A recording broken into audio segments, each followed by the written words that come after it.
گانے میں مصروف رکھتی تھی، اس لیے کہ تباہ ہونے والی قوم کا انداز ہوتا ہے کہ دولت کے نشے میں چور ہو کر لوگ اپنے مذہب کو پیٹ کے پیچھے ڈال دیتے ہیں، لوگ اپنے مسلک کو پیٹ کے پیچھے ڈال دیتے ہیں، لوگوں کو دولت نظر آتی ہے، لوگوں کو اقتدار نظر آتا ہے، لوگ حسن میں ڈوب جاتے ہیں، لوگ شراب و شباب میں ڈوب جاتے ہیں۔ جب کوئی شراب میں ڈوب جائے پھر اس کے دل میں ماں کے لیے عظمت نہیں رہتی، تو اس کے لیے دین کے لیے اس کے دل میں کیا عظمت ہوگی، اپنی اولاد کے لیے اس کے دل میں کیا عظمت ہوگی۔ جو زنا میں ڈوب جائے، جو اللہ اکبر شباب کا دل ڈالا ہو جائے، پھر وہ اتنا بے غیرت ہو جاتا ہے کہ پھر وہ اپنی بیٹی کی آبرو سے بھی بے فکر ہو جاتا ہے۔ تو جس کو بیٹی کی آبرو کی فکر نہ ہو تو پھر وہ قوم کی بیٹیوں کی آبرو کی فکر کیا کرے گا؟ اس لیے کہ نگاہیں جب مقدس ہوتی ہے تو انسان ہر بیٹی کو اپنی بیٹی سمجھتا ہے، نگاہوں میں جب تقدس ہوتا ہے تو اس کی نگاہیں حیا سے جھک جاتی ہے۔ غوث الاعظم دستگیر نے یہ ماحول دیکھا، 800 مالداروں کے گھروں میں گانے والی عورتیں، 300 زنا کے لیے بادشاہوں کے محل میں، ان کے حرم میں 500 یہودی عیسائی لڑکیاں۔ یہ ماحول دیکھ کر سرکار غوث الاعظم دستگیر نے ان کو تنبیہ فرمائی۔ اس سے پہلے کہ میں غوث پاک نے جو تصوف کے انداز کے ساتھ، صوفیانہ لب و لہجے کے ساتھ ان لوگوں کی اصلاح کی ہے، اس کو بتانے سے پہلے یہ بات بھی میں کہہ دوں، کیا میں اس دور کی جو تصویر کھینچ رہا ہوں تاریخ کے آئینے میں، کیا یہ ہمارے دور کی تصویر نہیں ہے؟ کیا یہ ہمارے زمانے کی تصویر نہیں ہے؟ آج کوئی 24 لوم کا مالک بن جائے تو پہلی بیوی اس کو بری لگنے لگتی ہے، اور وہ کبھی تراشن والی کے ساتھ افیئر کرتا ہے، کبھی پڑوسی کے ساتھ افیئر کرتا ہے، کبھی پارکوں میں جا کر زنا کے اڈوں کو آباد کرنے کی کوشش کرتا ہے، پکنک کے نام پر جا کر کے معاذ اللہ وہ زنا کرتا ہے۔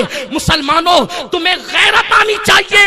اللہ اکبر، مٹنے والی قوم کا انداز ہی ہوتا ہے۔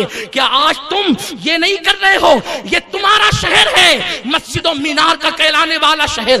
یاد رکھنا، میں پرواہ بولتے وقت کسی کی نہیں کرتا، یہی میری سب سے بڑی خامی ہو سکتی ہے آپ کی نظروں میں، لیکن میں آپ کو بیدار کرنا چاہتا ہوں۔ گنبد و مینار کے شہر میں رہنے والوں، شام میں مسلمانوں کے لاشوں کو کفن تک نہیں ہے، یمن میں دھواں اٹھ رہا ہے، بیت المقدس کے اندر مسلم ایک بیٹی کے ساتھ 8 سپاہی زنا کر رہے ہیں، معصوم بچوں کی جانیں جا رہی ہے۔